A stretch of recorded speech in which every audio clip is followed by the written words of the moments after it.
يا أيها الذين آمنوا إذا قيل لكم تفسحوا في المجالس فافسحوا يفسح الله لكم وإذا قيل انشزوا فانشزوا يرفع الله الذين آمنوا منكم والذين أوتوا العلم درجات والله بما تعملون خبير. بسم الله الرحمن الرحيم. السلام عليكم ورحمة الله وبركاته. إن الحمد لله نحمده ونستعينه ونستغفره ونعوذ بالله من شرور أنفسنا وسيئات أعمالنا من يهده الله فلا مضل له ومن يضلل فلا هادي له وأشهد أن لا إله إلا الله ربي وحده لا شريك له وأشهد أن محمدا عبده ورسوله يا أيها الذين آمنوا اتقوا الله حق تقاته ولا تموتن إلا وأنتم مسلمون يا أيها الناس اتقوا ربكم الذي خلقكم من نفس واحدة وخلق منها زوجها وبث منهما رجالا كثيرا ونساء واتقوا الله الذي تساءلون به والأرحام إن الله كان عليكم رقيبا يا أيها الذين آمنوا اتقوا الله وقولوا قولا سديدا يصلح لكم أعمالكم ويغفر لكم ذنوبكم ومن يطع الله ورسوله فقد فاز فوزا عظيما اعلموا فإن أصدق الحديث كتاب الله وخير الهدي هدي محمد صلى الله عليه وسلم وشر الأمور محدثاتها وكل محدثة بدعة وكل بدعة ضلالة وكل ضلالة في النار أما بعد. Alhamdulillah ya ikhwah, atas segala karunia dan nikmat yang Allah limpahkan kepada kita, dan hari ini insyaallah kita akan melanjutkan kembali pembahasan kita dari kitab Hilyah Thalibul Ilm di Syekh Bakar bin Abdullah Abu Zaid rahimahullah rahmatan wasi'ah. Sebelum itu ya ikhwah rahimani wa rahimakumullah, hari ini ana masyaallah membaca di antara balaghah di dalam Al-Qur'an, bagaimana penggambaran yang begitu detail di dalam ayat-ayat Allah Subhanahu wa taala dengan sesuatu yang amat rinci sekali. Dan hari ini ana melihat sesuatu yang luar biasa membaca berkenaan dengan biji kurma. Bahwa ternyata Allah Subhanahu wa taala di dalam ayat-ayat Al-Qur'an itu menggambarkan beberapa hal dengan bagian detail dari biji kurma. Dari mulai titik yang ada pada biji kurma yang disebut dengan naqir, kemudian juga kulit ari dari biji kurma yang disebut dengan qitmir, dan juga benang yang ada pada biji kurma yang disebut dengan fatil. Jadi ada naqir, titik pada biji kurma, ada qitmir, itu adalah kulit ari pada biji kurma, dan juga ada fatil, yaitu benang pada biji kurma. Sebentar lagi kan Ramadan, antum nanti pasti insyaallah makan kurma itu, coba perhatikan berkenaan dengan titik, kulit ari, dan benang pada biji kurma tersebut. Ternyata Allah Subhanahu wa taala menggunakan kata-kata ini di dalam Al-Qur'an. Yang pertama adalah berkenaan dengan naqir. Allah Subhanahu wa taala berfirman dalam surat An-Nisa ayat 124. وَمَنْ يَعْمَلْ مِنَ الصَّالِحَاتِ مِنْ ذَكَرٍ أَوْ أُنْثَى وَهُوَ مُؤْمِنٌ فَأُولَئِكَ يَدْخُلُونَ الْجَنَّةَ وَلَا يُظْلَمُونَ نَقِيرًا. Allah berfirman, siapa yang mengamalkan amalan saleh, baik laki-laki ataupun wanita, dan dia beriman, maka mereka akan dimasukkan ke dalam surga. Faulaika yadkhulunal jannah, mereka akan dimasukkan ke dalam surga. Laki-laki atau perempuan yang beramal saleh disertai keimanan, mereka akan masuk surga. Wala yudlamuna naqira, mereka tidak akan dizalimi walaupun sebesar naqir. Walaupun sebesar titik pada biji kurma, enggak akan dizalimi. Masyaallah tabarakallah. Jadi Allah tidak mengatakan dengan habbatut tamr, satu biji kurma, tidak, tapi dengan naqir. Dia tidak akan dizalimi walaupun sebesar naqir. Naqir adalah titik, biasanya warna putih titiknya pada biji kurma. Supaya ada titik-titik, nah itu disebut naqir. nggak akan dizalimi. Orang yang beriman beramal soleh, Allah pasti balas dengan ganjaran yang setimpal. Tidak mungkin Allah zalimi. Sehingga jangan khawatir di saat kita beramal soleh, khawatir ini dihitung tidak amalan kita, atau dapat pahala kah saya, atau apakah Allah akan mengganjar apa yang saya perbuat. Jangan khawatir. Allah tidak akan menzalimi hambanya. Pahalanya tidak akan dikurangi, tidak akan dihukum atas apa yang tidak dia perbuat. Dia pasti akan mendapatkan apa yang didapatkan. Ini tadi dalam surat An-Nisa ayat berapa? 124. Kemudian berkenaan dengan qitmir, itu dalam surat Fatir ayat ke-13. Dalam surat Fatir ayat ke-13, Allah Subhanahu wa taala berfirman, "Walladzina tad'una min dunihi ma yamlikuna min qitmir." Dan orang-orang yang kamu sembah selain Allah, yang kalian berdoa kepadanya, sembah kepadanya selain Allah Subhanahu wa taala, tidak memiliki apapun walaupun sebesar qitmir. Qitmir tipis sekali pada biji kurma. Kita kalau makan kurma itu suka ada ke bawah apa disebutnya kulit ari biji kurmanya, tipis sekali. Orang yang didoakan atau yang disembah selain Allah itu nggak punya setipis qitmir pun, mereka nggak punya. Setipis kulit ari biji kurma nggak punya mereka. Jika dia tidak memiliki hal itu, bagaimana mungkin dijadikan sebagai sesuatu yang disembah? Qitmir saja dia nggak punya. Setipis kulit ari biji kurma aja nggak punya. Bagaimana disembah? Ini dalam surat Fatir ayat ke-13. Walladzina tad'una min dunihi la yamlikuna min qitmir. Qitmir nggak punya dia. Yang ketiga adalah al-fatil. Al-fatil ini benang pada biji kurma. Dan Allah Subhanahu wa taala berfirman di dalam surat An-Nisa ayat ke-77. Qul mata'ud dunya qalil wal akhiratu khairul liman ittaqa wa la tudlamuna fatila. Qul mata'ud dunya qalil. Katakanlah sesungguhnya kesenangan dunia itu hanya sesaat, sedikit. Wal akhiratu khairul liman ittaqa. Dan akhirat lebih baik bagi yang bertakwa.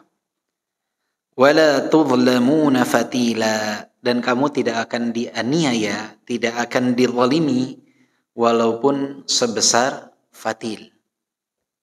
Nggak akan. Sebesar benang biji kurma pun nggak akan dizalimi.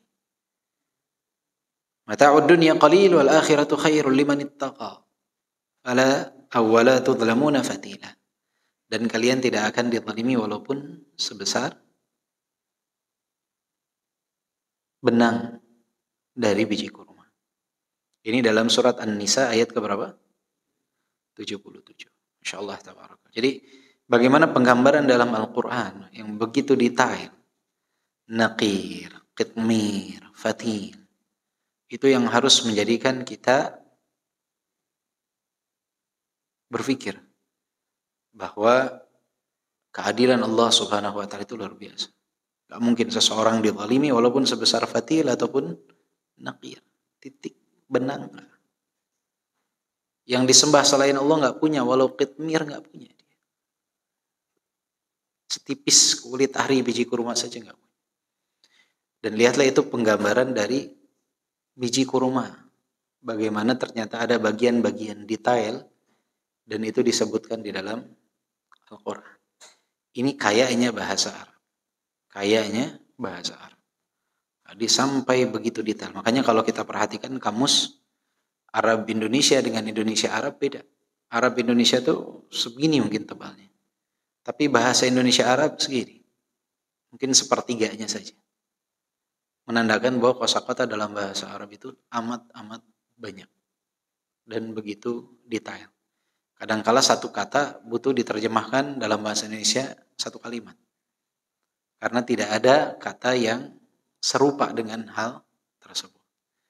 Nah, seringkali yang bahaya adalah ketika mentafsirkan ayat atau menjelaskan hadis dalam bahasa Arab satu kata dipaksakan diterjemahkan dalam satu kata bahasa Indonesia, padahal tidak ada kata yang sepadan atau cocok dengan hal tersebut. Sehingga kadangkala para ulama dalam bahasa Arab yang tidak bisa atau tidak ada kata yang serupa dalam bahasa Indonesia, mereka lebih menjelaskan dalam bentuk makna, tidak diterjemahkan dengan kata. Karena kadangkala nggak ada yang sesuai. Jika harus dicari dengan satu kata saja itu nggak sesuai, ya, tidak sesuai. Bahaya ya tadi kalau dipaksakan. Kalau dipaksakan bahaya. Taib. Kita sekarang masuk ke bab berapa ya, ikhwah? 29 betul? Subbab 29.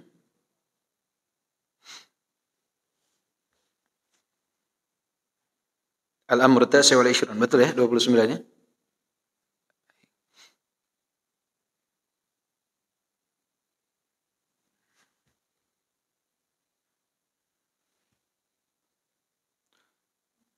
Sebentar.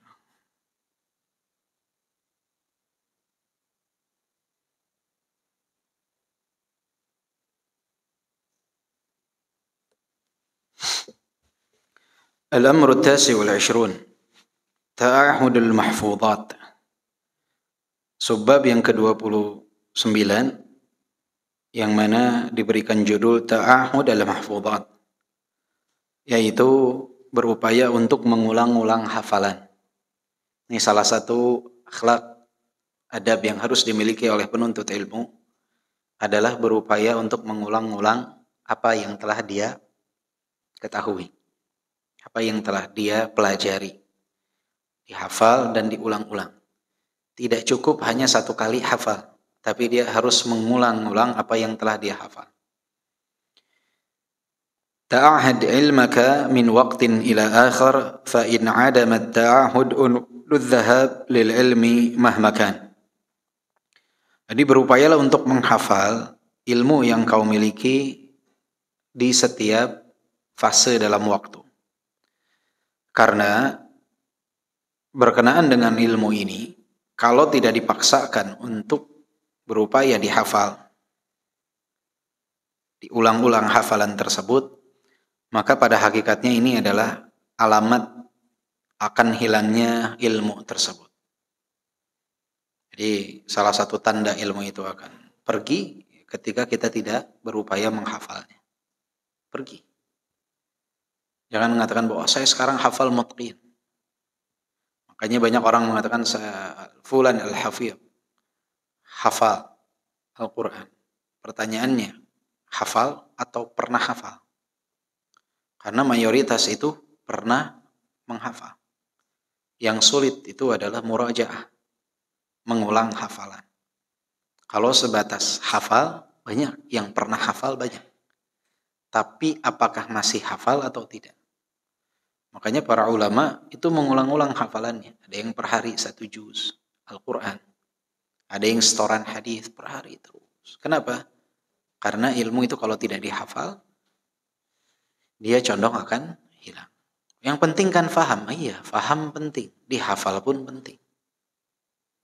Karena kalau sebatas faham tidak dihafal, itu akan sulit suatu waktu di saat kita perlu untuk beristidlal dengan dalil itu. Dan juga di saat seorang thalibul ilm menghafal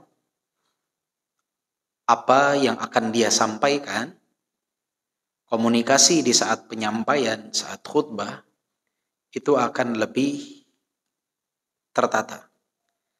Dan akan ada kesempatan untuk mengekspresikan dalam bentuk tatapan pandangan mata, agar orang-orang itu fokus dan konsentrasi dengan apa yang disampaikan. Antum bayangkan jika seseorang tidak menghafal sama sekali, maka sepanjang khutbah, sepanjang ceramah, matanya akan lihat buku karena dia baca. Akhirnya orang tidak merasa diajak berbicara saat khutbah. Ini bagian daripada uslubul liqa.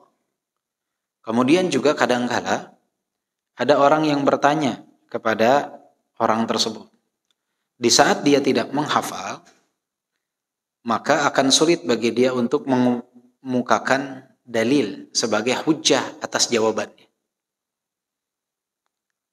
Dan juga di saat dia menjadi imam, ketika tidak menghafal, maka akan sulit bagi dia untuk membaca ayat-ayat setelah Al-Fatihah. Ujungnya dia akan membaca dari mushaf. Bagaimana kalau sedang membaca, mati lampu? Pernah kejadian anak sholat tarawih di satu masjid. Waktu di Yaman, imamnya baca dari mushaf. Baca dia dari mushaf, mati lampu. Dia diam, karena ngeblank. Yang menariknya adalah makmumnya. Ada makmumnya satu sudah tua. Dia malah bilang ke imamnya, kabbir, takbir, katanya. Disuruh untuk ruku. Itu setengah dari shaf ketawa semua keluar dari sholat. Subhanallah.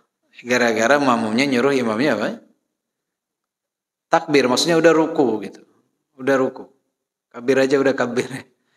Itu subhanallah ya. Karena imamnya waktu itu baca dari mushaf, mati lampu kebetulan. Jadi hal-hal itu bisa saja terjadi. Maka menghafal itu adalah salah satu keutamaan juga. Nah, memang faktor usia kita beda dengan anak-anak yang masih muda di bawah 20 tahun dalam menghafal. Makanya kalau kita punya anak, maksimalkan kemampuan mereka untuk menghafal. Tapi ada yang lebih penting juga, yaitu memurojaah hafalan. Karena banyak target di sekolah itu hanya sebatas menghafal. Makanya kadang targetnya tidak masuk akal. Sekian bulan hafidz Quran. Sulit. Kalau mau mutqin itu minimal setahun. Minimal. Kalau mau normal ya 2 tahun sebetulnya. 2 tahun dengan estimasi perharinya sekitar 1,5 halaman. Ya, kalau 1 halaman per hari saja, itu 2 tahun itu 24 juz. Kalau per hari 1 halaman, kurang lebih dalam 2 tahun itu baru 24 juz. Kenapa? Karena 20 halaman, 20 hari itu 10 harinya ya itu tadi, fluktuatifnya seseorang dalam hafalan. Jadi rata-rata targetnya itu 1 bulan 1 juz. 1 bulan 1 juz. Belum murojaahnya yang berat. Karena apa yang dia hafal harus dia ulang. Dan itu jika fokus 2 tahun insya Allah bisa mutqin. Kalau dipaksakan 1 bulan hafidz Quran susah, sulit. Akhirnya apa? Hanya sebatas menghafal. Hari ini hafal, besok hafalan baru, besok hafalan baru, besok hafalan yang sudah tidak diulangi. Maka seperti itu. Lebih baik ta'anni untuk menghafal perlahan. Yang penting ada murojaah. Itu lebih utama.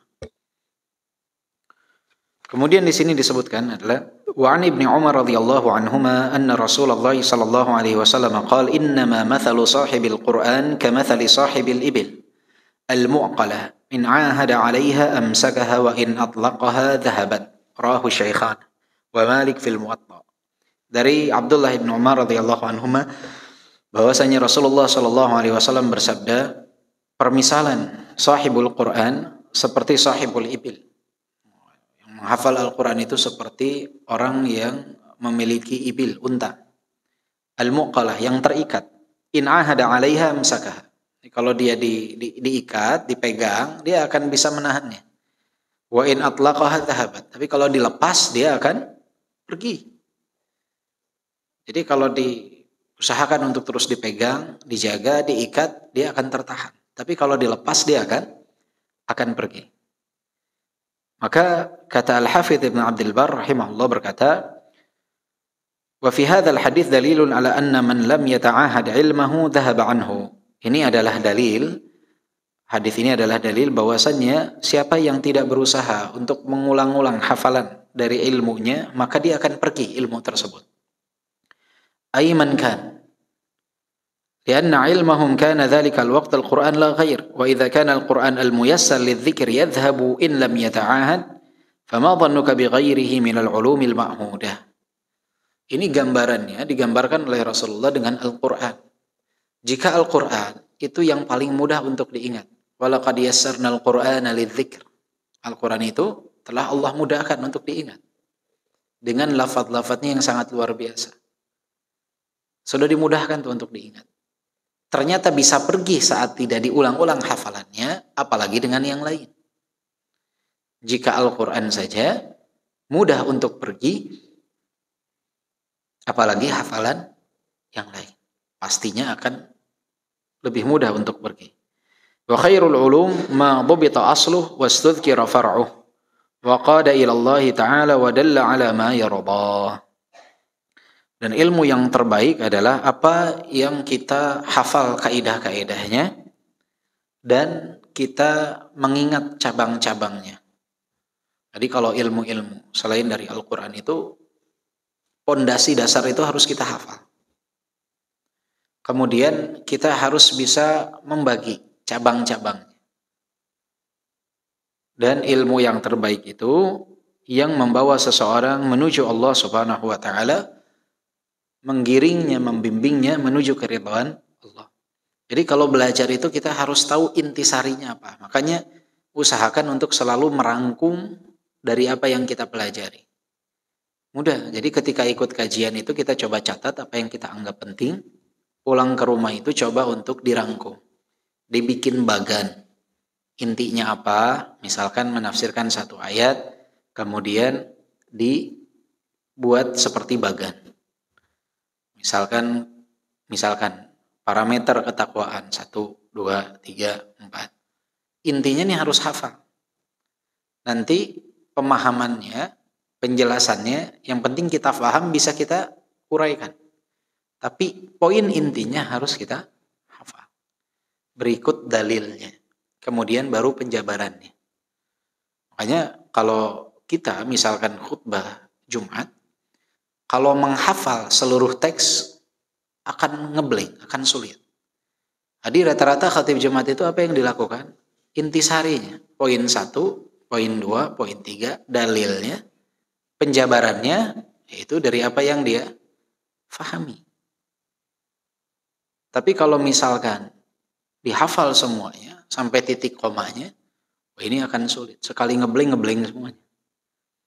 Maka harus tahu kaedah-kaedah utamanya, kemudian memahami berkenaan dengan cabang-cabangnya. Begitupun dalam pembahasan ilmu-ilmu yang lain. Makanya para ulama seperti misalkan mempelajari nahwu, yang dianjurkan pertama adalah menghafal matan jurumiyah, matannya dihafal. Ketika matannya hafal, memahami pembagian daripada cabang-cabangnya. Insya Allah akan mudah untuk diingat.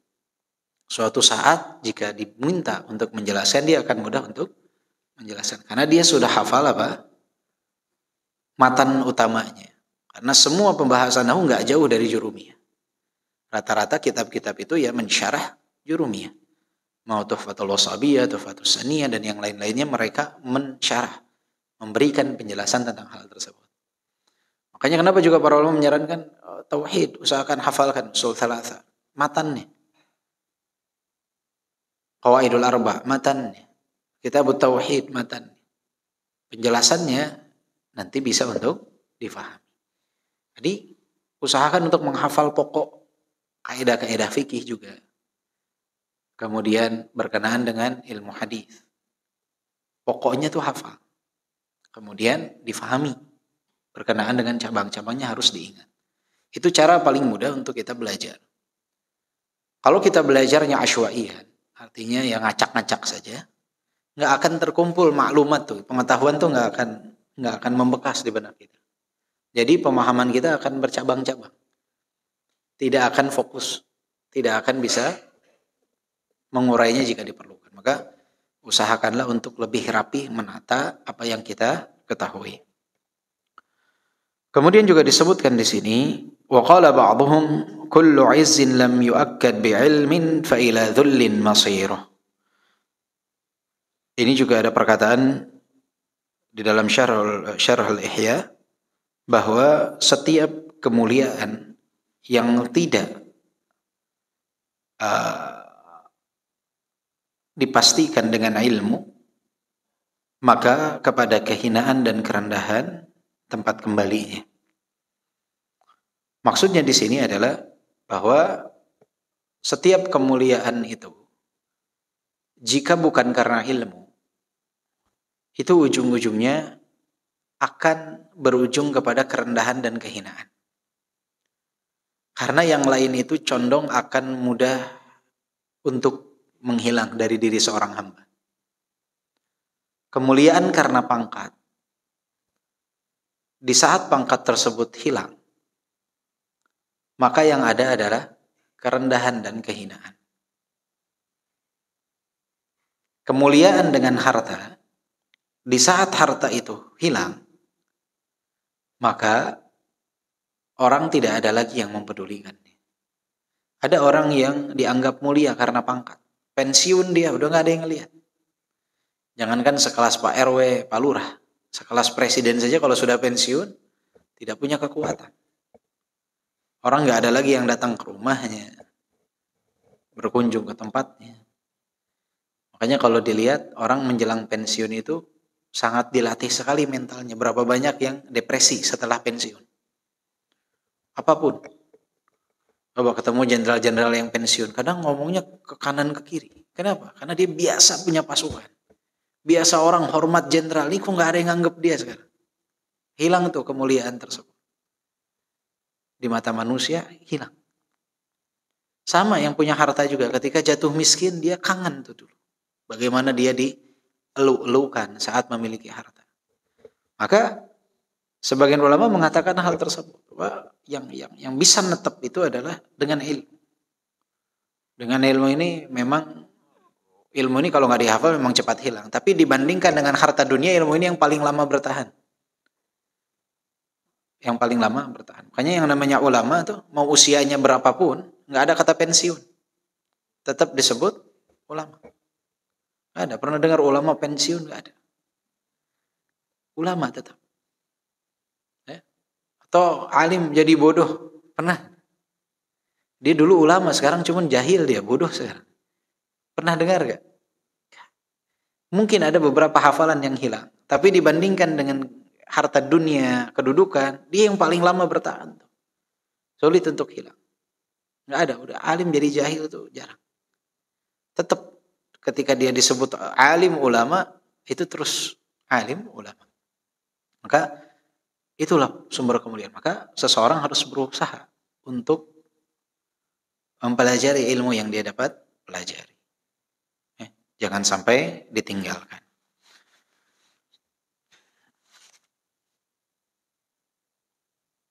Kemudian subbab ke-30, al-amru ats-tsalathun.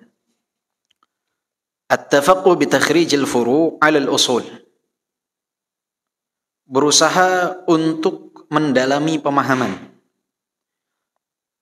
dengan menghasilkan cabang-cabang dari usul, dari dasar, pondasi. Min wara'il fiqh at-tafaqquh. Jadi di belakang fiqh ada yang namanya tafaqquh. Tafaqquh ini adalah talabul fiqh. Upaya untuk memahami dalil. Wa muta'ammiluhu alladhi yu'alliqu al-ahkam bimadarikiha syar'iyyah. Orang yang bertafaqquh itu yang berusaha untuk dapat mengeluarkan hukum-hukum dari logika-logika syariat. Jadi orang yang bertafaqquh, yang faqih, beda dari sebatas tahu. Orang yang faqih itu dia dapat mengeluarkan faedah-faedah dari satu hadis yang pendek. Dia dapat mengembalikan satu pertanyaan yang tidak ada dalil khususnya kepada dalil yang ada sebagai rujukan. Pandai beristinbat. Pandai mengambil faedah dari hadis. Contohnya nih, ada kisah disebutkan oleh Syekh Al-Utsaimin bahwa suatu hari Imam Syafi'i itu berziarah ke rumahnya Imam Ahmad ibn Hanbal. Imam Syafi'i adalah guru dari Imam Ahmad ibn Hanbal. Dan Imam Ahmad ibn Hanbal itu sering menceritakan tentang Imam Syafi'i kepada keluarganya, keutamaan beliau sangat istimewa. Malam itu Imam Syafi'i dijamu oleh Imam Ahmad makan dengan makanan yang dihidangkan. Kemudian ketika waktu malam tiba, Imam Syafi'i beristirahat. Dan semalaman penuh Imam Syafi'i itu tidak meminta air untuk berwudu. Urufnya yang namanya alim ulama itu malamnya tidak lepas dari yang namanya tahajud. Maka keluarga Imam Ahmad merasa aneh, kok Imam Syafi'i nggak tahajud? Ketika waktu subuh tiba, beliau pun sholat subuh tanpa berwudu. Maka Imam Ahmad ibn Hanbal, keluarganya ini ibarat memprotes kepada Imam Ahmad ibn Hanbal. Ini bagaimana Imam Syafi'i yang kau katakan begini. Kok malamnya tidak bertahajud, subuhnya tidak berwudu? Maka ditanyakanlah kepada Imam Syafi'i. Ternyata Imam Syafi'i setelah menikmati hidangan yang dihidangkan kepada beliau, itu semalaman penuh berusaha untuk memahami dalil hadis Rasulullah sallallahu alaihi wasallam yang mana Rasulullah SAW bersabda, "Ya Aba Umair, ma fa'alan nughair." Tadi ada Abu Umair, anak kecil di zaman Nabi SAW, yang dia punya burung yang namanya Nughair. Nah, Rasulullah berkata kepada Abu Umair, "Ya Aba Umair, ma fa'alan Nughair." Pendek kan ya dalilnya. Al-Imam Syafi'i itu berhasil mengeluarkan dari hadis yang pendek itu lebih dari 100 faedah. 100 poin. Di antaranya adalah dianjurkan untuk memberikan kunyah kepada anak kecil. Jadi kunyah itu enggak cuma orang dewasa, Abu Fulan, Ummu Fulan. Anak kecil pun dianjurkan untuk diberikan kunyah sebagai bentuk penghormatan kepada dia. Misalkan namanya siapa? Isa, dipanggil Abu Muhammad. Semacam itu. Sebagaimana Rasulullah menyebutkan ya Aba Umair. Bolehnya untuk memelihara hewan selama tidak dizalimi hewan tersebut. Karena Rasulullah tidak menentang di saat Abu Umair memelihara burung yang diberi nama dengan Nughair. Kemudian bagaimana seseorang dianjurkan untuk bersenda gurau dengan anak-anak, tidak kaku. Lihatlah Rasulullah SAW berusaha untuk bercanda dengan Abu Umair. Ya Aba Umair, ma fa'alan Nughair. Dan faedah-faedah lain. Kita ini maksimal 3-4 dapat faedah ya. Imam Syafi'i sampai 100 dari satu hadis tersebut. Makna tentang dalamnya fikih Imam Syafi'i. Dan Imam Syafi'i itu kenapa pas subuh tidak berwudu lagi? Karena masih berwudu dari wudu Isya. Belum batal beliau. Itu alasannya. Ya. Inilah keutamaan ulama. Faqih. Orang yang faqih. Kalau di zaman sekarang, yang paling luar biasa itu dalam masalah fiqih, tentunya, tapi telah wafat Syekh Al-Utsaimin rahimahullah rahmatan wasi'ah. Itu sangat luar biasa sekali. Kadang beliau itu mengeluarkan faedah-faedah yang enggak terbayangkan. Dari satu hadis, dari satu ayat, itu sangat luar biasa. Dan pendahulunya beliau Syekh As-Sa'di rahimahullah rahmatan wasi'ah. Itu sangat luar biasa sekali. Kita tidak bosan ketika duduk di majelis atau mendengarkan kajian beliau atau membaca kitab beliau karena ini ada faedah, ini ada faedah. Dan itu bisa terjadi karena apa? Beliau faqih. Berusaha untuk memahami, mendalami hal-hal yang secara kasat mata kalau kita baca nggak terbayangkan tuh faedah tersebut. Tapi orang yang faqih itu bisa melihat asrar, apa yang tersembunyi dari satu dalil. Faedah apa yang dapat dipetik.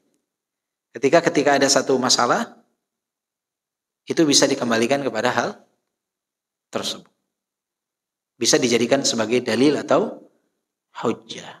Nah itu bedanya orang yang sebatas berilmu dengan orang yang faqih.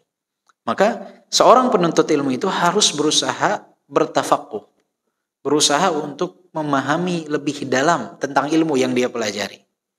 Maka di sini disebutkan Rasulullah SAW bersabda, "Nadharallahu imra'an sami'a maqalati fahafidhaha wa wa'aha fa'addaha kama sami'aha. Farubba hamili fiqh laysa bifaqih.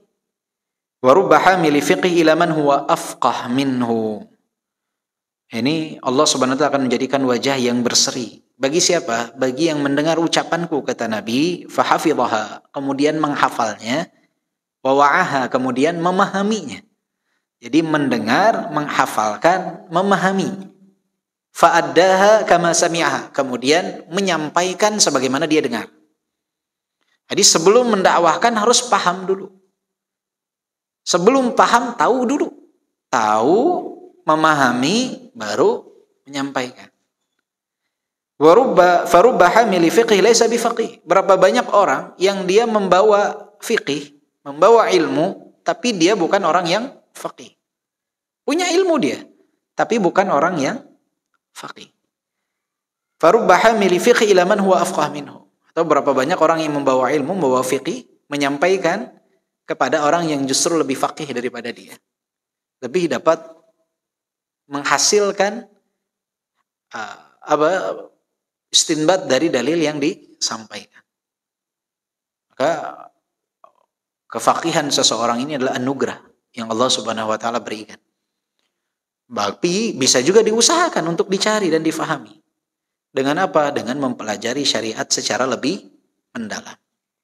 Secara lebih mendalam. Maka disebutkan bahwa apa itu al-faqih? Orang yang faqih itu adalah al-alimu bi asrar syariah wa ghayatiha wa hikamiha. Hatta yastati'u an yarudda al-furu' asy-syarida ila al-usul al-mawrudah. Wa yatamakkanu min tatbiq al-asya' ala usuliha. Fayahsulu bidzalika khairun katsir. Kata Syekh Al-Utsaimin, orang yang faqih itu adalah orang yang mengetahui tentang asrar syariah, hal-hal yang tidak nampak secara kasat mata oleh orang awam dalam syariat. Tahu tujuan sesuatu dan tahu hikmah yang terkandung di dalam dalil. Yang mana dia dapat apa? Dapat membuat seperti cabang-cabang dalam satu usul atau mengembalikan masalah-masalah yang ada ke dalam asal yang ada.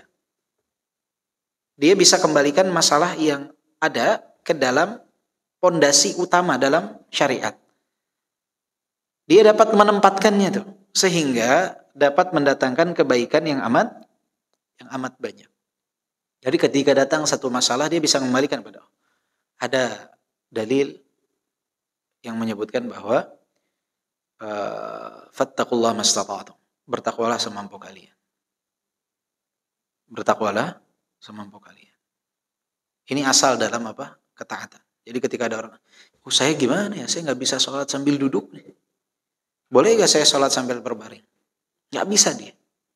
Oh dia tahu. Fattaqullaha mastata'tum. Bertakwalah semampu kalian. Dalam ketakwaan itu kembalinya ada istita'ah. Maka dikatakan nggak masalah. Ketika ada orang misalkan dia sholat di pesawat, nggak bisa menghadap kiblat, berbalik arah dengan arah kiblat. Dia tahu bahwa menghadap kiblat atau berdiri misalkan dalam sholat ini rukun, tapi ini nggak bisa karena dalam pesawat. Dia tahu fattaqullah mastata'tum, bertakwalah semampu kalian. Jadi dia dapat apa? Mengembalikan masalah-masalah itu kepada asal.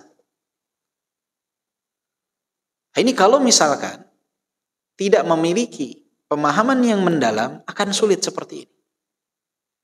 Maka selain kita memiliki ilmu dengan dalil, kita juga harus berusaha untuk memahami dari dalil-dalil tersebut.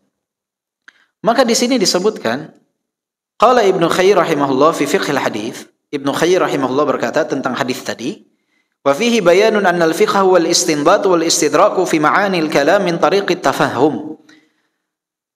Ini adalah penjelasan bahwasannya fiqih itu adalah menemukan, menyimpulkan dan upaya untuk mendapatkan makna-makna ucapan dengan jalan memahami. Fi dhamnihi bayanu wujubit tafaqquh, dan hadis tadi menjelaskan kepada kita seseorang itu wajib untuk bertafaqquh, tidak sekedar tahu tapi berusaha untuk memahami. Wal bahthu ala ma'anil hadis, dan berusaha untuk mencari makna-makna dari hadis yang terkandung di dalamnya. Wastikhrajul maknun min sirrihi, berusaha untuk mengeluarkan apa yang tidak nampak secara kasat mata. Dia berusaha ambil faedah dari hadis ataupun ayat Al-Qur'an. Wali syaikhain Syekhul Islam Ibn Taimiyah wa tilmidhuhu Ibn Al-Qayyim Al-Jauziyah rahimahumullah ta'ala fi dzalika al-qadhul ma'la, wa man nadhara fi kutubi hadain al-imamain salaka bihi an-nadhar fiha ila at-tafaqquh tariqan mustaqimah. Dan untuk dua ulama ini, Syekhul Islam Ibn Taimiyah dan Ibn Al-Qayyim atau Ibn Qayyim Al-Jauziyah, itu mereka berdua sangat luar biasa berkenaan dengan tafaqquh dalam agama. dan siapa yang berusaha mempelajari kitab-kitab mereka akan mendapatkan jalan yang luar biasa untuk berusaha memahami dalil-dalil yang ada. Ini juga luar biasa. Kalau baca-baca buku Syekhul Islam Ibnu Taimiyah itu luar biasa. Beliau bisa mengambil dari satu ayat itu merinci hal yang sangat luar biasa. Contohnya adalah firman Allah Subhanahu wa taala, "Tilkad darul akhirah naj'aluha lil ladzina la yuriduna 'uluwan fil ardi wala fasada." Darul akhirah itu disediakan bagi siapa? Lil ladzina la yuriduna 'uluwan fil ardi wala fasada. Untuk mereka yang tidak menginginkan kedudukan di muka bumi dan tidak melakukan kefasadan. Dari ayat ini beliau membuat klasifikasi. Dari ayat ini berarti manusia itu terklasifikasi menjadi 4 bagian, kata beliau. Yang pertama, orang yang mengharapkan kedudukan dengan jalan kefasadan.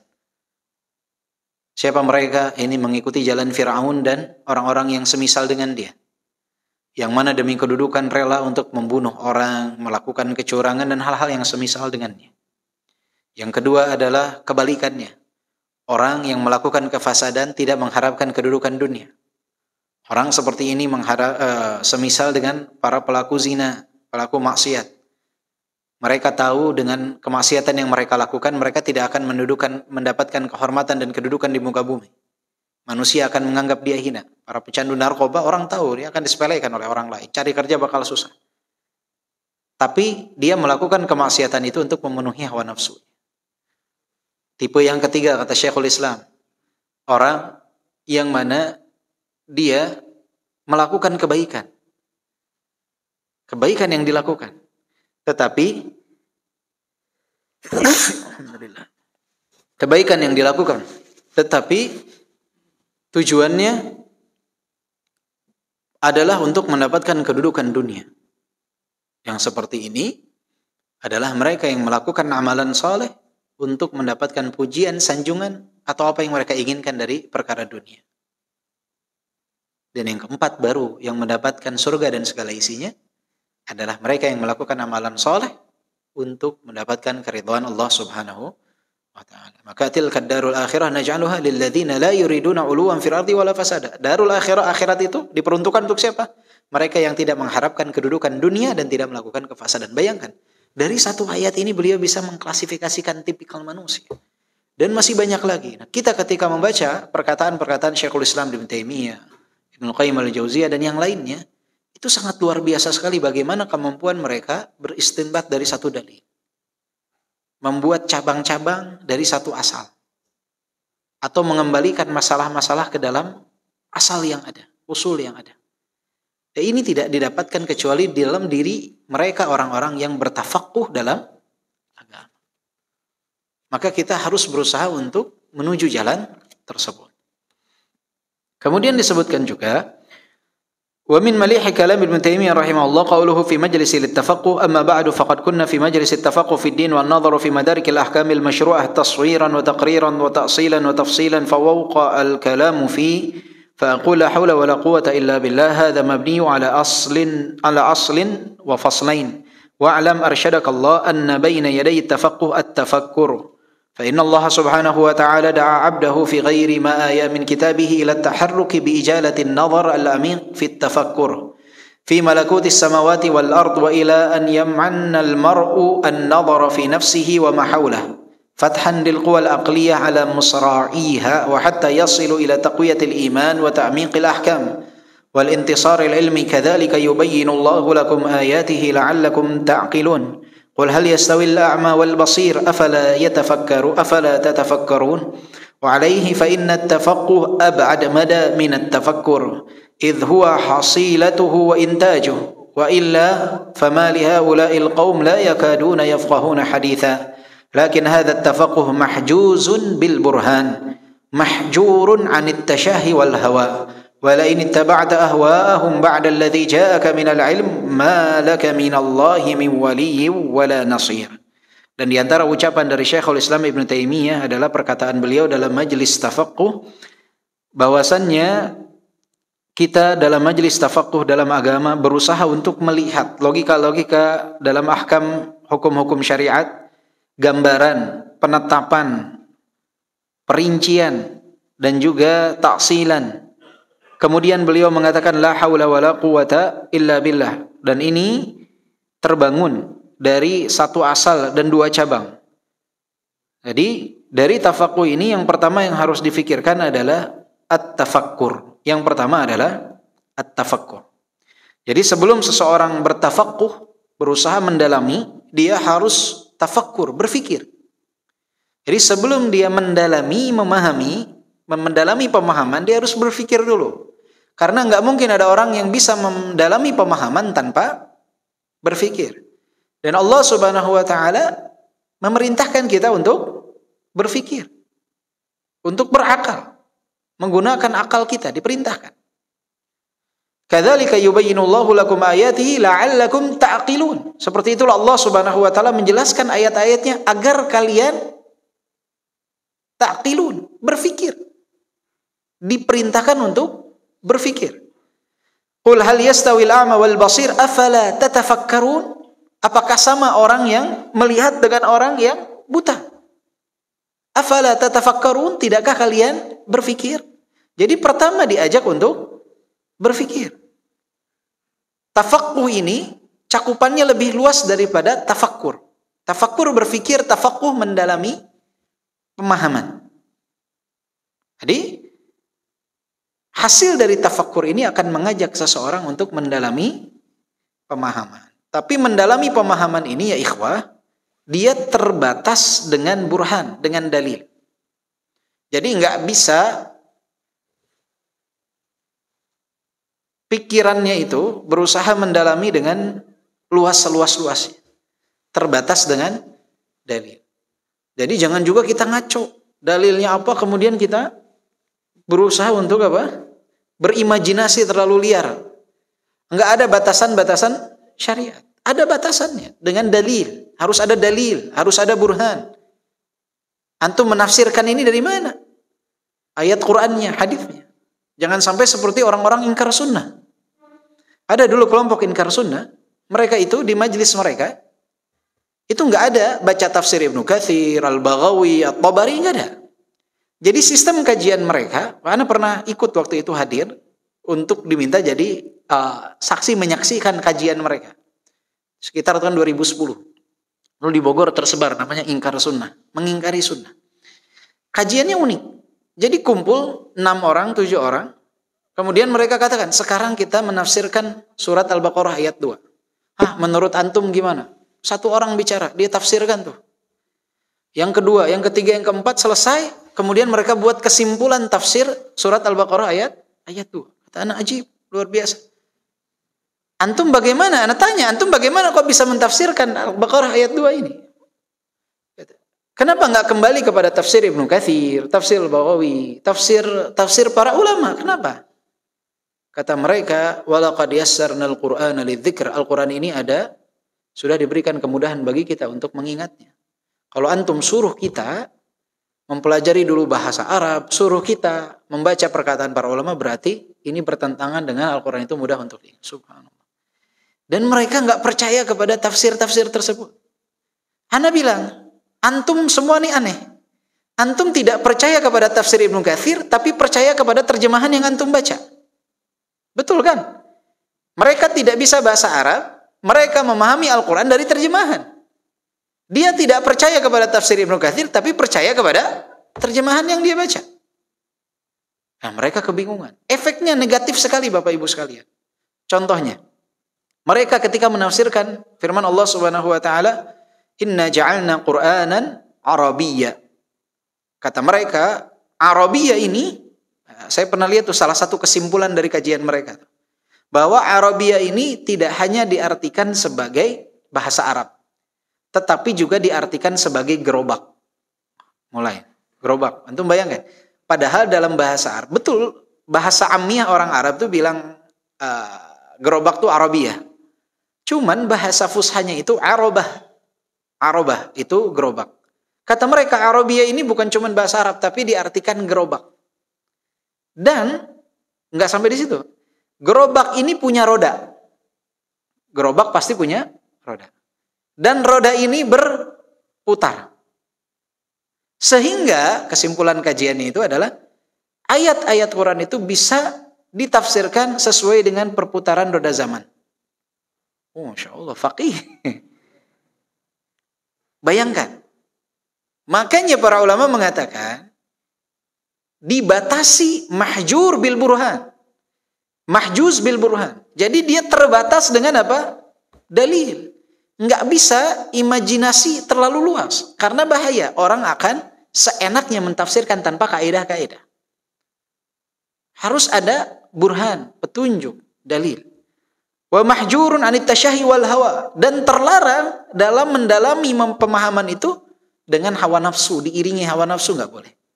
Karena efeknya bukan bagus, malah jadi negatif. Hanya ada tadarruj, langkah-langkah untuk menggapai hal tersebut. Nggak bisa kita kajian sekali, 2 kali, setahun, 2 tahun jadi faqih gitu, sulit. Ya. Harus memang mempelajari bahasa Arab, hadis, tafsir, dan hal-hal semacamnya. Ya. Kita sekarang pada level yang menukilkan ucapan orang-orang yang ahli fikih. Bukan kita menjadi ahli fikih tersendiri. Yang lebih aman. Kita ini orang yang tugasnya menukilkan fatwa, bukan berfatwa. Ya, karena level kita belum sampai kepada hal tersebut.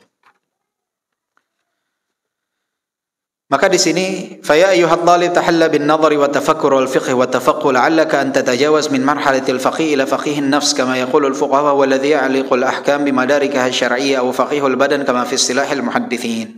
Maka wahai para penuntut ilmu, berhiaslah kalian dengan berusaha untuk memandang, bertafakkur, berusaha memahami, mendalami pemahaman.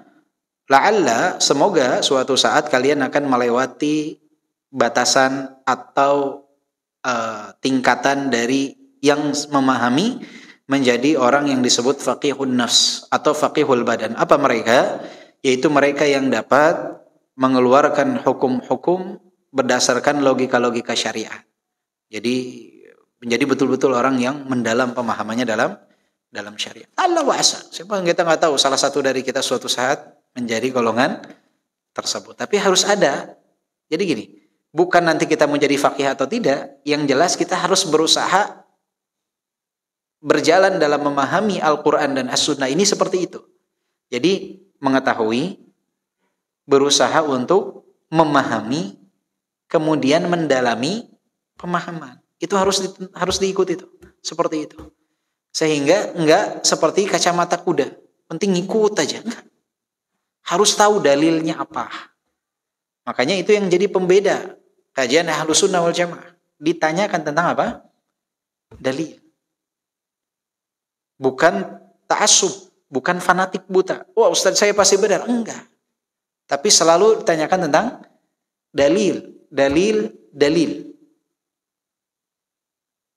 Ustadz bisa benar, bisa salah. Namanya manusia.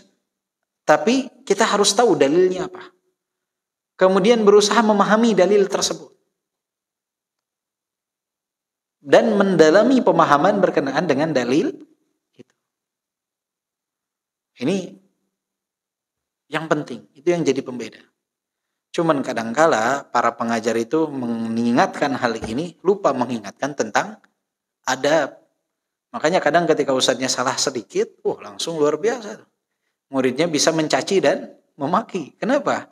Karena memang betul diingatkan tentang dalil. Jadi nggak boleh ta'assub buta, nggak boleh fanatik buta. Tapi kadangkala banyak yang lupa mengajarkan tentang adab. Akhirnya ketika ada yang tergelincir dalam kesalahan, langsung diserang media sosialnya, langsung dihabisi. Ya. Oleh murid-muridnya sendiri. Ya, maka itu pun harus dibarengi dengan adab dalam mengoreksi kesalahan. Makanya kita pelajari kitab-kitab adab tersebut agar pemahaman kita tentang agama juga dibarengi dengan adab. Ya, jangan sampai hilang adab tersebut. Kemudian فأجل النظر عند الواردات بتخريج الفروع على الأصول تمام العناية بالقواعد والضوابط فأجل النظر هذا من أهم ما يكون أن الإنسان يجل نظره أي فكره يتجول بتخريج الفروع على الأصول حتى يتمرن لأن بعض الناس قد يفهم القاعدة ويحفظها كما يحفظ الفاتحة. Jadi sebagian orang itu ada yang menghafal kaidah seperti hafalnya dia surat Al-Fatihah. Lakin la ya'rifu an yukhrija 'alaiha, tapi enggak tahu gimana cara mengeluarkan hukum dari kaidah tersebut. Hafal dia seperti hafal Al-Fatihah, tapi nggak paham, nggak bisa mengeluarkan intisari darinya. Wa hadza la syak annahu naqs. Ini tidak diragukan bahwa ini adalah kekurangan. Naqsun fit tafkir, ini kurangnya dalam bertafakkur. Fala budda min an yajtahida wa yajilu nadharahu bi takhrij al-furu' 'ala al-usul wa tamamul 'inayah bil qawaid wad dawabit wa qad 'araftum al-farq bainahuma. Wa ajma' an-nadhar fi far' ma baina tatabbu'ihi wa ifraghihi fi qalib asy-syari'ah al-'am min qawaidiha wa usuliha al-mutarridah ka qawaid al-masalih wa daf' ad-darar wal mashaqqa wa jalb at-taysir wa sadd bab al-hil wad dhara'i. Jadi harus seseorang itu berusaha untuk apa? Melihat, membandingkan kaidahnya apa, usulnya apa, kemudian kaidah apa, masalah lebih diutamakan, menjauhkan dari kemudaratan daripada mendatangkan kemaslahatan. Tarkul mafsadah muqaddam ala jalbil masalah. Itu dilihat tuh kaidah-kaidah seperti itu. Meninggalkan kemafsadatan lebih diutamakan daripada mendatangkan kemaslahatan. Kemudian tentang masyaqqah wa jalbut taysir. Jadi syariat ini ada untuk mendatangkan kemudahan. Jadi nggak usah jadi sulit. Agama ini mudah. Seperti tadi misalkan ketika antum di pesawat nggak bisa nih apa? Misalkan antum mimpi basah di pesawat, nggak ada. Jangan misalkan antum minta ember ke pramugari, kemudian nampung air mandi di mana? Di dalam kamar mandi pesawat, airnya becek semua lah. Ya, agama itu jalbut taysir, mudah ya. Jangan dibuat malah jadi sulit. Ya. Jangan dibuat sulit, nggak ada. Sulit seperti itu apa yang dilakukan? Tayammum. Kemudian tayammum mengangkat dari hadas kecil dan hadas besar, sholat. Semudah itu, mudah, tidak sulit. Ya. Tidak sulit. Karena pernah waktu itu safar, naik bis di Yaman, ada satu orang, dia mimpi basah di dalam bis. Di kebingungan, datang di sana nggak ada rest area, jarang sekali ya. Ada masjid di tengah gurun yang sangat masya Allah, ada satu musola, airnya tuh sedikit sekali. Jadi orang pada wudhu pakai setengah gelas saja wudhu. Yang penting wudhu sholat subuh. Dia kebingungan nih, mandi nggak bisa. Akhirnya karena dia tahu ilmunya, dia tayammum dengan tanah yang suci. Kemudian sholat subuh dia. Karena tayammum mengangkat dari hadas kecil dan hadas besar. Saat tidak bisa mandi. Jangan antum di rumah air banyak lakukan hal tersebut. Ini nggak bisa mandi. Nggak bisa mandi. Dan sampai ke lokasi sudah siang. Itu waktu subuh. Apa yang dia lakukan? Tayammum, sholat. Tayammum kemudian apa? Sholat. Mudah agama, mudah. Ya. Wasad babul hil wadzara'i. Kemudian menutup pintu hilah. Pintu hilah ini apa? Itu diterjemahan kalau nggak salah apa? Harusnya khail ya. Menutup pintu khail. Harusnya menutup pintu al-hilah. Hilah ini apa? Upaya memanipulasi. Upaya untuk menipu. Ingin mengelabui syariat. Contohnya adalah kita dilarang nih untuk masuk dalam bab hilah nih, seperti Ramadan. Orang yang safar kan dikasih uzur ya. Untuk apa? Untuk berbuka, tidak puasa. Nah, dia subuh di jalan dia sengaja dia pergi dari Bogor ke Purwakarta, kan 2 jam tuh. Ke Purwakarta, balik lagi, kemudian dia buka puasa di jalan. Kenapa? Ana musafir. Jadi dia pergi itu bukan tujuannya untuk safar, tapi untuk berbuka puasa. Ini yang disebut hilah. Nah ini nggak boleh diharamkan. Memang safar itu membolehkan dia untuk berbuka, tapi dia tujuannya bukan untuk safar, tapi untuk menghalalkan hal tersebut. Nah ini nggak boleh. Ini namanya hilah. Sama seperti orang jual beli padahal tujuannya pinjaman ribawi. Seperti bai'ul inah. Pernah kita bahas ya bai'ul inah. Jadi bai'ul inah ini gambarannya seperti jual beli padahal riba. Ana mau pinjam uang 10 juta ke antum. Dan antum pengen mengembalikan, minta ana mengembalikan 11 juta. Kan kalau ana pinjam 10, ana nanti kembalikan ya 11 juta. Kan jelas riba tuh. Akhirnya dia memanipulasi dengan barang. Dia bilang, Kak, ini saya punya tempat tisu. Saya jual ke antum 10 juta. Cash. Akhirnya dibayarlah apa? Cash ke ana 10 juta. Kemudian ana bilang, ana beli lagi ya ini 11 juta. Kredit. Nanti ana bayar bulan depan. Barang ini tetap milik ana kan? Ana punya 10 juta dan ana jadi punya hutang ke dia berapa? 11 juta. Jual beli ini tujuannya bukan membeli dan menjual barang ini, tapi tujuannya adalah pinjam meminjam. Ini yang disebut hilah. Boleh tidak yang seperti ini? Tidak boleh. Ini namanya bai'ul 'ainah, jual beli 'ainah. Ini jual beli untuk menutupi perkara riba. Karena tidak ada niatan untuk jual beli. Beda halnya memang ana niat beli motor antum 10 juta. Ya, ana pengen beli lagi lah. Ana beli lagi lah dari antum. Seminggu kemudian ana beli antum. Berapa kata? 11 juta udah naik. Ya udah, nanti ana beli, ana bayar nanti gitu. Nah, itu enggak apa-apa. Karena memang niat jual beli, bukan niat pinjam meminjam. Ini namanya hilah. Dan juga saddu bab dzara'i. Jadi juga menutup pintu dari perkara-perkara yang hukumnya mubah tapi dapat mengantarkan kepada perkara yang haram. Itu juga enggak boleh. Jadi jangan sampai kita melakukan sesuatu yang dia halal, boleh mubah, tapi memang terbuka pintu untuk mengantarkan kepada perkara yang haram. Nah, itu dengan memahami kaidah-kaidah tersebut, maka itu akan sangat membantu kita. Dan yang terakhir adalah wa hakadha hudita li rusydik hadaitu li rusydika abada hadaita li rusydika abada fa inna hadha yas'afuka fi mawatinil madhayiq. Karena pemahaman tentang hal ini akan memudahkanmu dalam perkara-perkara yang mepet-mepet tuh ya. Nggak ada waktu untuk apa? Oh, kembali kepada kaidah, selesai itu semua. Ini manfaat dari tafaqquh dalam agama. Wa 'alaika bitafaqquh kama aslaftu fi nususi syara' wa tabassur fima yahuf ahwal at-tashri' wa ta'ammal fi maqasid asy-syari'ah fa in khala fahmuka min hadha aw naba sam'aka fa inna waqtaka dha'i. Jika engkau enggak faham tentang perkara ini, tidak mendengar, maka waktumu akan sia-sia. Ya, jadi banyak tapi enggak faham, sayang.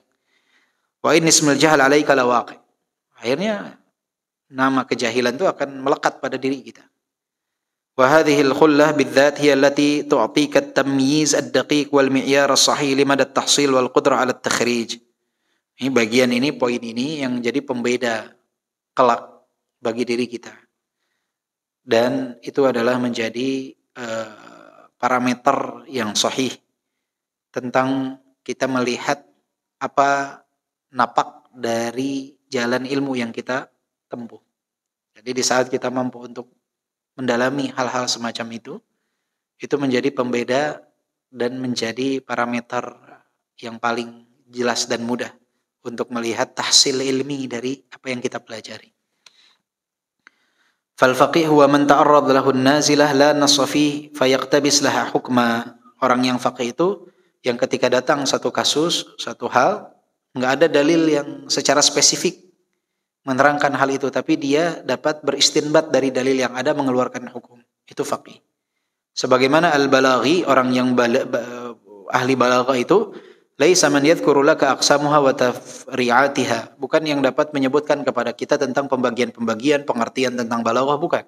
Lakinnahu man tasri basiratuhu al-balaghiyah fi kitabillahi mathala. Tapi siapa yang dapat melihat nilai-nilai balaghah dalam Al-Qur'an, dapat mengambil poin-poin balaghah dalam Al-Qur'an, fayukhrij min maknun ulumihi wa wujuhiha. Jadi yang dapat melihat ini nih, kenapa bedanya? Misalkan ada salah satu hal yang kenapa dalam Al-Qur'an itu apa bedanya, misalkan dia kenapa disebut ahli balaghah, dia dapat membedakan. Contohnya adalah penyebutan sanah dengan am dalam Al-Qur'an. Sanah dan am artinya apa? Tahun, sama. Sanah dan am artinya tahun. Kemarin lihat satu ahli balaghah, beliau menyebutkan bahwa sanah itu dalam Al-Qur'an mayoritasnya adalah dalam konteks negatif. Dan am itu dalam konteks positif. Jadi penyebutan am dalam Al-Qur'an itu mayoritas dalam konteks positif dan sanah dalam konteks negatif. Makanya tentang Nabi Nuh alaihi salam apa? Beliau itu disebut 1000 tahun.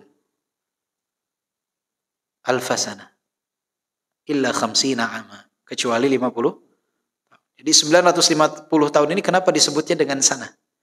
Karena itu hari yang penuh dengan masyaqqah luar biasa. Berdakwah ditolak, menyampaikan mereka tutup telinga, tutup usus luar biasa.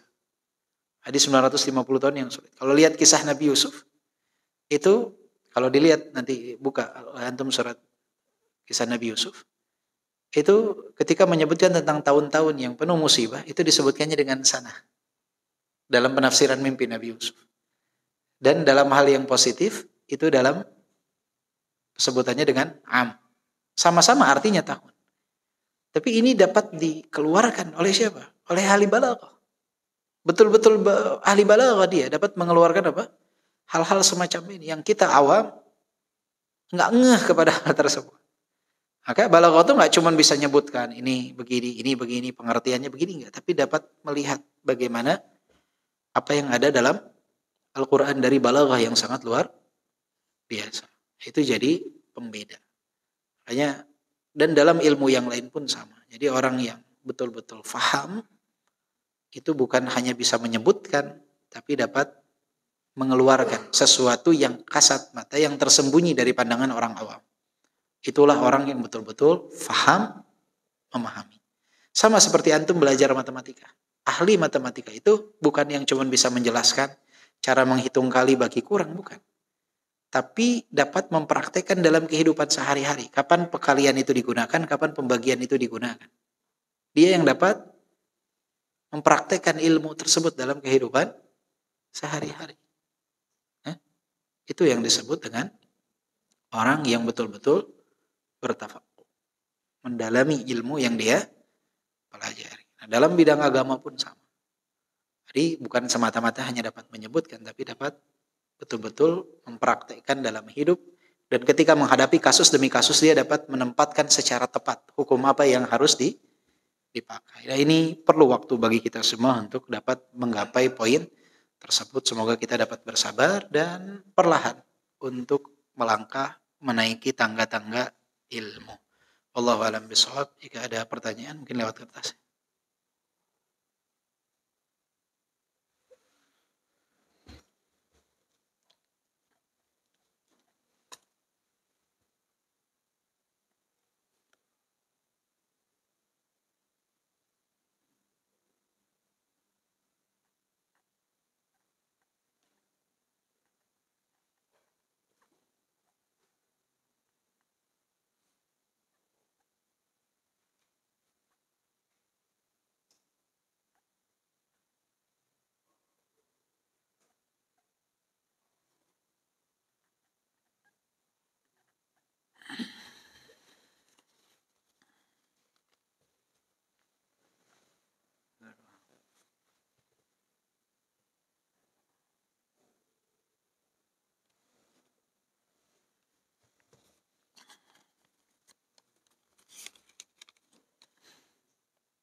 Ini ada pertanyaan. 2 rakaat sebelum subuh, rakaat al-fajr khairum minad dunya wa ma fiha. Terkadang 2 rakaat fajar itu lebih baik dari dunia dan segala isinya. Saya mengerjakannya di rumah qabliyah subuh. Terkadang suka kesiangan. Jadi begitu sampai masjid sudah takbiratul ihram imamnya, jadi tidak sempat melaksanakan salat qabliyah atau salat fajar ini. Apabila kita sudah melakukan qabliyah subuh di rumah, begitu sampai masjid ada waktu untuk qabliyah, apa kita tetap ulang qabliyah subuhnya atau kita salat lain? Salat bukan kafaratul masjid tapi tahiyatul masjid ya. Rumah saya kalau adzan speaker masjid tidak terdengar dan pakai aplikasi. Jadi usahakan ya ikhwah, yang terbaik memang sholat sunnah di rumah. Tapi kadang-kala kita dihadapi dengan masjid-masjid yang masya Allah tabarakallah nggak tahu, kadang nggak sabar beres adzan langsung qomat bawaan. Padahal nggak ada kerjaan juga yang ada di dalamnya. Maksudnya ya seperti itulah mayoritas masjid kita di Indonesia. Jadi usahakan yang lebih utama itu adalah sholat wajib berjamaahnya. Jadi jika memang kita mengalami hal tersebut, usahakan saat adzan ya kita sudah ada di masjid. Jadi begitu adzan selesai kita sholat, mereka akan nunggu kita. Nggak mungkin iqamah sebelum kita selesai qabliyah. Tapi jika memang sudah terlambat, ya jangan ngejar qabliyah. Kadang banyak tuh, kalau bawa ke Masjidil Haram atau Masjid Nabawi, saudara-saudara kita di Asia Selatan, itu imam lagi sholat subuh, dia datang, dia sholat qabliyah dulu. Dia nggak mau kehilangan qabliyah. Akhirnya tertinggal sholat fardu. Padahal apa? Padahal Rasulullah SAW bersabda apa? Idza uqimatis shalah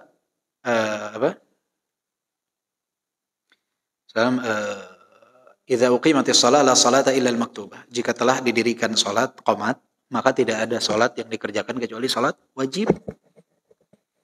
Dan wa ma taqarraba ilayya 'abdi bi syai'in ahabbu ilayya mimma aftaratuhu alaihi. Kata Allah dalam hadits qudsi, tidak ada amalan yang lebih aku cintai dari hambaku kecuali yang aku wajibkan. Ini bukan yang disunahkan, yang paling dicintai Allah, yang diwajibkan. Ibu dari teman saya sakit yang gak kunjung sembuh. Beliau sempat cerita pernah melakukan perbuatan syirik. Status beliau dulu perias pengantin. Sebagai anak, apa yang harus dilakukan? Ibunya meminta diruqyah karena merasakan gejala yang berat. Pertama, ibunya diminta untuk bertaubat. Bertaubat kepada Allah Subhanahu wa taala, menjauhkan diri dari kesyirikan tersebut. Kemudian memperbanyak untuk berzikir. Ruqyah terbaik adalah meruqyah diri sendiri dengan banyak baca Quran dan zikir pagi petang. Kemudian bertaubat kepada Allah Subhanahu wa taala. Allah Maha penerima taubat selama ajal belum menjemputnya. Bertaubat, kemudian berusaha untuk membentengi diri dengan zikir. Ya. Apa boleh menyukai K-pop? K-pop nih Korea. Berlebihan. Sampai menaruh foto di HP dan di kamar menaruh foto K-pop. Karena adik saya suka K-pop. Ana bingung kenapa apa yang disukai dari K-pop ya. Enggak berlebihan, suka juga apa yang disukai ya, dari K-pop. Ya. Jangankan berlebihan, suka saja suka bingung. Cadang dipajang di mana? Di menaruh foto di HP. Subhanallah. Dia kenal kita enggak? Kenal kita enggak? Dia memberi makan kita juga enggak? Ngasih uang ke kita enggak? Keuntungan royalti dia juga nggak ada yang sampai ke kita. Terus apa alasan kita menaruh foto dia di HP kita? Nggak ada. Ini musibah. Para pengagum tersebut aneh, mengherankan. Mending pasang apa yang dapat kita pasang? Tulisan. Sesuatu yang manfaat. Gambar yang manfaat. Kalau mau disimpan itu, tulisan misalkan dijadikan layar di handphone itu nama ayah kita, nama ibu kita, yang kita selalu mengingat mereka, jasanya yang luar biasa buat kita. Bukan K-pop, kenal kita enggak, siapa dia? Dia aja kalau kita ketemu mungkin enggak kasih muka ke kita, enggak mau ketemu kita. Terus ngapain kita kagum kepada hal tersebut? Yang dikagumi itu Rasulullah, bukan K-pop. Dan yang namanya mereka dari wajah itu nggak tahu membedakan antara laki-laki dan wanita, sulit ya. Padahal laki-laki itu ada kekhususannya, walladzi zayyana ar-rijala biliha. Ini yang memperindah laki-laki dengan jenggot, itu ciri khas laki-laki. Kemudian ya ikhwah rahimani wa rahimakumullah, ada juga perkataan luar biasa dari Syekh Muqbil Wadi rahimahullah. Ini kita kemarin kan Masya Allah tabarakallah lihat berita di Surabaya kalau tidak salah, kajian Ustaz Syafiq ya dibubarkan ya. Itu masjid tuh kalau nggak salah Masjid Puri Mas itu masjid yang berada di komplek yang mayoritasnya bukan Islam kalau tidak salah ya, kalau nggak salah. Dulu perasaan saya pernah sana 2013 atau 2014 saya lupa. Kalau nggak salah tuh masjid itu dengan gereja jaraknya dekat sekali. Jadi gereja baru masjid. Masjid itu di minoritas kaum muslimin di situ, di masjid itu, daerah situ. Itu masjidnya Masya Allah, kajian banyak. Tapi subhanallah, ya, kajian yang di dalamnya dibahas qala Allah, qala Rasulullah dibubarkan. Musibah ini yang seperti ini ya.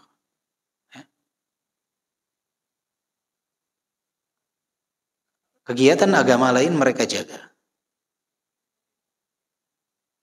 Biksu mereka pijat kakinya. Gereja mereka jaga. Dangdutan mereka kawal. Cuman pengajian yang dibubarkan, ini musibah. Pengajian dibubarkan. Ini musibah. Tapi nggak usah bersedih. Ada perkataan dari Syekh Mukbil dulu pernah mengatakan apa? Falhamdulillah ahlus sunnah mansurun. Hatta wa in ukhidatil masajid min aidihim. Wa in jalasu yudarrisuna fi syawari' wal aziqah. Kata beliau, alhamdulillah ahlu sunnah itu akan mendapatkan pertolongan dari Allah dan kemenangan.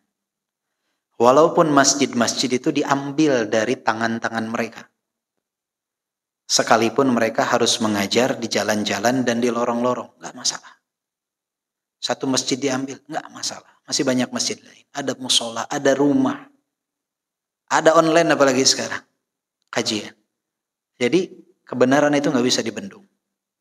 Dia seperti air yang akan mencari jalannya. Antum bendung, yang membendungnya itu yang akan hancur. Rumah ketika dia dijadikan penghalang dari saluran air, dari jalur air, rumah itu yang akan terbawa hanyut ya. Yang akan hancur. Seperti itulah yang namanya dakwah. Jadi dari satu sisi kita menyayangkan, dari satu sisi tidak perlu bersedih. Karena dia bilang, kadang kajian tuh di beberapa masjid di stop, disudahi, ya sudah. Masih banyak masjid yang lain. Kita ada dulu kajian tuh di masjid, namanya Masjid Nurul Iman, daerah Cipinang, Jakarta. Itu kajian tuh dulu tuh 1 pekan 2 kali. Sebulan tuh ada 8 kajian. Masya Allah warga sekitar ikut hadir. Semua warga ikut hadir, mendengarkan. Nggak ada sama sekali yang namanya ujaran kebencian. Ada provokator 1-2 orang. Meminta agar kajian tersebut dihentikan. Tidak ada lagi kajian di tempat tersebut. 1-2 orang berhasil mengumpulkan tanda tangan dari warga. Kita bilang apa? Udah, cari masjid yang lain saja. Yang rugi mereka. Ketika tidak adanya penyebaran ilmu di tempat tersebut. Akhirnya cari masjid yang lain. Alhamdulillah kajiannya jalan. Dan orang yang ingin kajian berpindah tempat. Tidak akan terhalang yang namanya dakwah sama sekali. Jadi yang rugi adalah orang-orang yang menghalangi dakwah. Karena di komplek rumah itu dulu, jadi di dekat rumah anak itu ada 2 rumah. Bagian komplek atas, komplek bawah. Dulu ketika di komplek atas, nggak boleh ngisi di masjid. Dilarang, anak ngisi di masjid tidak boleh. Akhirnya apa yang kita lakukan? Kita ngisi kajian di rumah warga. Akhwat itu, anak ingat hari Kamis pagi, ikhwan hari Kamis malam. Dan warga berdatangan. Ketika pindah ke komplek bawah, dibolehkan untuk mengisi di masjid komplek bawah. Alhamdulillah, sekarang kajiannya di mana? Di masjid komplek. Jadi, jangan pernah bersedih dan, nanti gimana kalau masjid? Jalan saja, insya Allah dakwah nggak akan. Yang namanya cahaya ilmu itu dibutuhkan oleh manusia. Jadi dakwah itu akan tetap berjalan. Ada atau tidak adanya kita, tinggal kita memilih mau menjadi bagian dari dakwah, atau kita mau menjauh daripada dakwah itu. Apakah kita mau jadi pendukung atau penghalang dari dakwah? Dakwah akan tetap jalan. Maka jangan khawatir. Di satu sisi kita menyayangkan, di sisi yang lain apa? Kita berbahagia. Dalam artian apa? Kadangkala banyak orang yang justru mendapatkan hidayah karena penasaran viralnya suatu kasus. Kenapa dihalangi ketika dengarkan? Tidak seperti yang dituduhkan. Alhamdulillah, kaum muslimin di Indonesia sekarang itu kan cerdas-cerdas, pintar-pintar. Insya Allah mereka dapat mengetahui. Dan namanya kebenaran itu dapat diterima. Nggak mungkin kebenaran itu tertolak. Orang yang lisannya menolak kebenaran, hatinya nggak akan bisa mungkin menolak kebenaran. Ya. Kadang karena ketidaktahuan, keterbatasan ilmu. Keterbatasan ilmu saja. Makanya kadang kalau mengisi di beberapa masjid, kalau sudah innal hamdalillah di awal ini kita, telinga sudah ditutup, hati sudah ditutup, nggak mau dengarkan. Ya. Nah kadang ketika disampaikan tidak seperti itu, mereka nerima saja. Jadi kadang ya di Indonesia masalahnya ada beberapa tempat itu yang mereka tidak objektif, subjektif. Lihat siapa yang menyampaikan, bukan apa yang disampaikan. Ya. Anda pernah datang ke salah satu daerah di Ciampea, pas mau wudu, ada kakek-kakek itu, beres wudu lihat, Anda pakai sorban waktu itu, langsung dicium tangan, kaget. Pas sholat mereka bilang, ayo Bib, silakan Bib katanya. Wah, kesempatan kata Ana, udah beres sholat langsung berdiri ceramah. Mereka, oh jazakallah, terima kasih banyak. Di awalnya nggak pakai alhamdulillah. Jadi mereka mau menerima. Ya, sampaikan tentang tauhid, bahaya kesyirikan, mereka nerima karena mereka anggap Ana bagian daripada mereka. Jadi ya seperti itulah. Jadi di Indonesia ada juga sebagian tempat yang masih subjektif, tidak objektif. Maka ketika tidak diketahui dari mana asal kita, kebenaran itu bagi mereka indah. Kadangkala yang bikin bahaya itu justru provokator-provokator. Provokator-provokator. Ana ingat dulu juga ada lama itu membimbing jamaah, itu nerima jamaah dari warna tertentu yang ada di Indonesia. Itu jamaah setiap kita bimbing aman-aman aja. Kita mau jelaskan tauhid, bahaya kesyirikan, bahaya kebidahan. Enggak ada yang komplain, enggak ada yang protes, senang-senang saja. Tapi kalau dikirim dedengkot-dedengkotnya 1-2, itu jadi ramai. Jadi artinya apa? Ternyata mayoritas orang itu justru menerima yang namanya kebenaran. Cuman ada oknum 1-2 orang yang dia tidak nyaman. Ya? Nah ini yang tapi nggak usah khawatir. Insya Allah yang namanya kebenaran akan ditolong oleh Allah Subhanahu Wa Taala. Tugas kita menyampaikan dengan hikmah dan Allah Subhanahu Wa Taala yang akan menolong dakwah ini. Subhanakallahumma bihamdika. Asyhadu an la ilaha illa anta astaghfiruka wa atubu ilaik. Walhamdulillahirabbil alamin. Assalamualaikum warahmatullahi wabarakatuh.